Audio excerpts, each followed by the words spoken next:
kita masing-masing. Berdoa, mulai.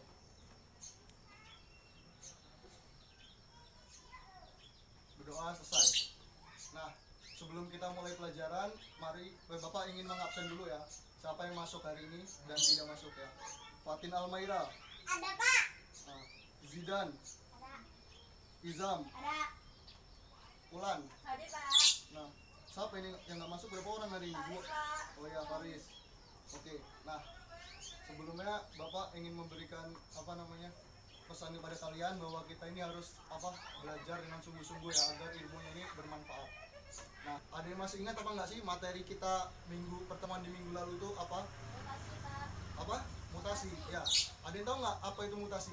Mutasi merupakan perubahan gen atau kromosom dari suatu individu yang bersifat menurun. Nah, iya bagus. Tadi temannya udah jelasin ya pengertian minggu kemarin, jadi masih masih ingat ya di pertemuan minggu lalu. Nah, mutasi tadi udah dijelasin sama temennya. Nah, mutasi itu kan dibagi menjadi dua. Ada yang tahu nggak mutasi apa?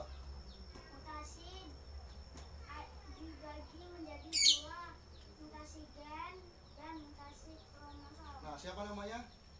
Oh, bagus Jidan. Nah, masih ingat Jidan ya sama materi yang kemarin. Nah, hari ini kita akan belajar mengenai materi evolusi ya hari ini.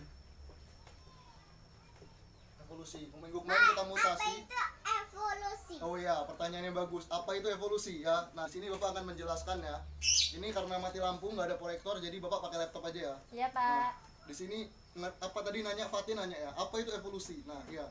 Di sini Bapak jelaskan bahwa evolusi itu merupakan perubahan struktur tubuh makhluk hidup yang berlangsung secara perlahan-lahan dan dalam waktu yang lama.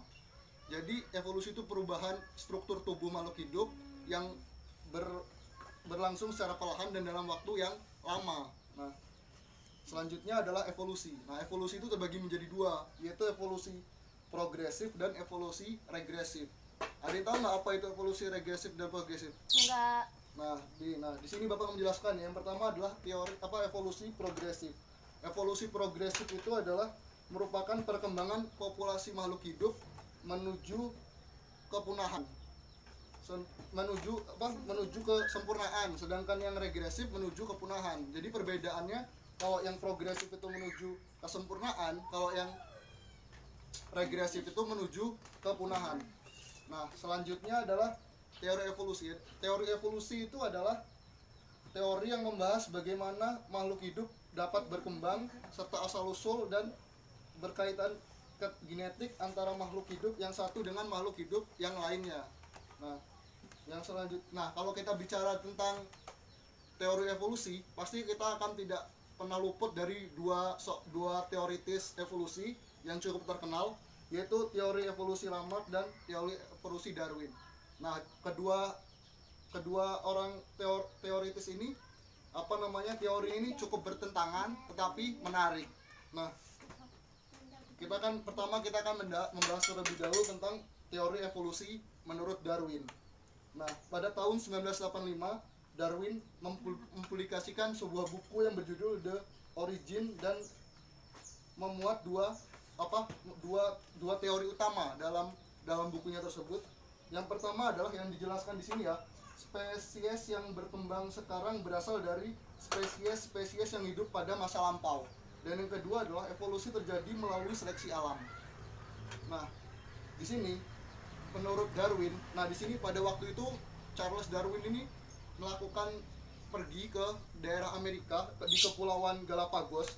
Nah, di sana Charles Darwin itu menemukan burung finch yang memiliki paruhnya itu berbeda-beda. Padahal satu jenis burung tetapi paruhnya itu berbeda-beda. Hal tersebut mengapa terjadi? Karena para burung finch ini melakukan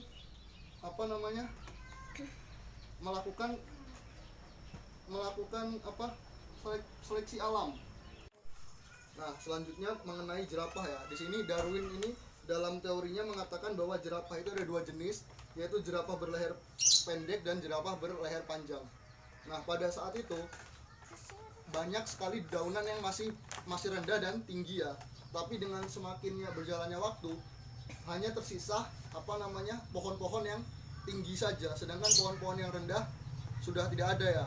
Sehingga jerapah yang berleher pendek yang tadinya hanya makan di bawah itu tidak bisa berseleksi dengan jerapah yang berleher panjang yang makan di pohon tinggi, sehingga jerapah yang berleher pendek ini mati dan tidak ada. Yang berlanjut yang masih bertahan sampai sekarang adalah jerapah yang berleher panjang. Nah, selanjutnya adalah teori evolusi menurut Lamarck ya. Nah, di sini Lamarck adalah seorang ilmuwan asal Prancis.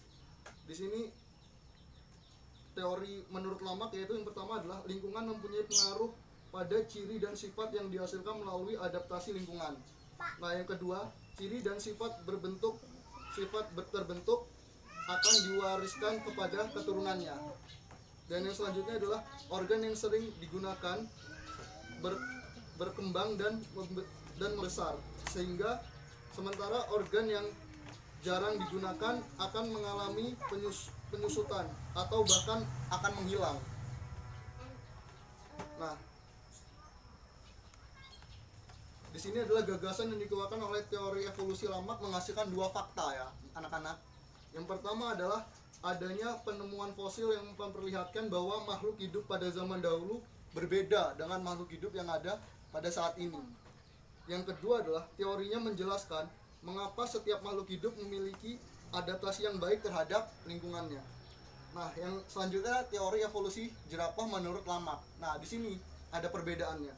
Sedangkan menurut teori evolusi Lamarck berpendapat bahwa jerapah itu hanya ada satu jenis, yaitu jerapah dengan leher pendek, karena makanan jerapah ini ada di pucuk daun tumbuhan itu semakin tinggi, sehingga jerapah ini beradaptasi dengan makanannya, sehingga lehernya itu mengikuti makanan sehingga lehernya panjang.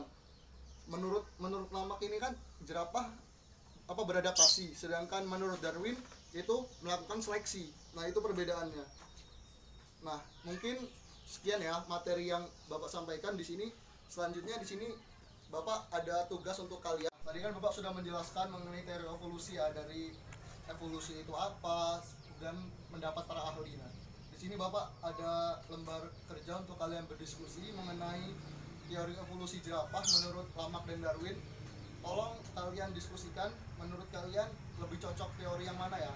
Nah, ini Bapak silakan kalian kerjakan. Ya, kalian kerjakan. Nanti kalau kalian berdiskusi terlebih dahulu, nanti salah satu dari kalian menyimpulkan hasil diskusi itu apa ya? Hasil diskusinya apa? Oke? Silakan dikerjakan. Jadi gini ya. Nah, ini kan tadi kan menurut Lamarck seperti ini, menurut Darwin seperti ini gitu ya. Jadi diituin ya materi. Nah, waktu diskusi bagi kalian sudah habis. Coba salah satu dari kalian menyimpulkan hasil diskusi kalian tadi. Coba salah satu disimpulkan. Coba Nuraili aja dulu. Coba Nuraili. Jadi menurut pendapat kami lebih mudah diterima yang teori Darwin karena lebih masuk akal dan terbukti bahwa seleksi alam itu memang ada dan bisa bertahan hidup dan melanjutkan keturunan, seperti contohnya melarikan diri dari predator atau suhu suatu lingkungan dan lain-lain. Sedangkan teori Lamarck tidak terbukti benar. Weismann mencoba membuktikan teori itu pada 2 ekor tikus dan tidak berhasil. Hasil tidak sesuai seperti teori yang dicetuskan oleh Lamarck.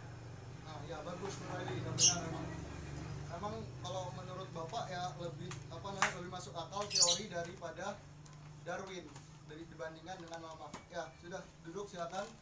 Nah, terima kasih ya Nuraili. Kita udah belajar tadi, udah evolusi, kalian juga berdiskusi sudah cukup baik. Nah, apakah masih ada pertanyaan dari kalian? Pak, apa hubungan antara mutasi dengan evolusi? Sapa Zidan ya? Apa hubungan evolusi? Hubungan mutasi dan evolusi ya?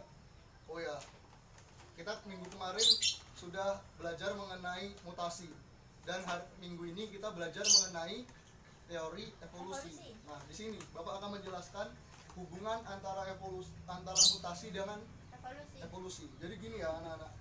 Jadi telah kita ketahui bahwa mutasi adalah perubahan yang terjadi pada bahan genetik yaitu DNA dan RNA.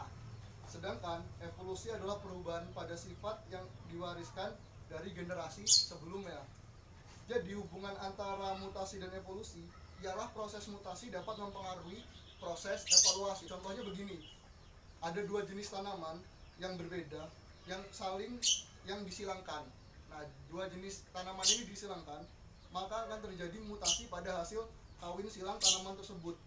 Dan tanaman hasil mutasi inilah yang nantinya akan berevolusi sesuai dengan mutasi genetik yang diturunkan. Jadi saling berkaitan antara mutasi dan evolusi. Nah, sudah, apakah ada pertanyaan lagi? Cukup ya? Cukup. Ini karena waktu pelajaran sudah hampir habis ya. Di sini Bapak ingin memberikan kesimpulan dari materi hari ini ya, mengenai evolusi ini apa. Nah, di sini evolusi adalah perubahan struktur tubuh makhluk hidup yang berlangsung secara perlahan-lahan dalam waktu yang lama. Ya. Sedangkan evolusi itu terbagi menjadi dua, yaitu evolusi progresif dan evolusi regresif. Nah, menurut seorang teoritis Darwin, evolusi terjadi karena seleksi alam. Sedangkan kalau menurut teori evolusi Lamarck, evolusi terjadi karena adaptasi terhadap lingkungan. Nah, tadi Bapak sudah menyimpulkan, Bapak juga yang pertemuan kemarin sudah memeriksa buku tugas kalian, hasilnya bagus. Nah, jangan lupa anak-anak, di pertemuan selanjutnya Bapak ingin kalian mengumpulkan tugas juga tentang materi evolusi ini ya, tugas di rumah kalian kerjakan dengan baik dan dikumpulkan minggu depan, dikerjakan secara serius ya, agar hasilnya maksimal ya. Nah, mungkin Bapak akhiri cukup sampai di sini saja materi pada hari ini. Bapak akhiri, wabillahi taufiq walhidayah. Wassalamualaikum warahmatullahi wabarakatuh. Waalaikumsalam warahmatullahi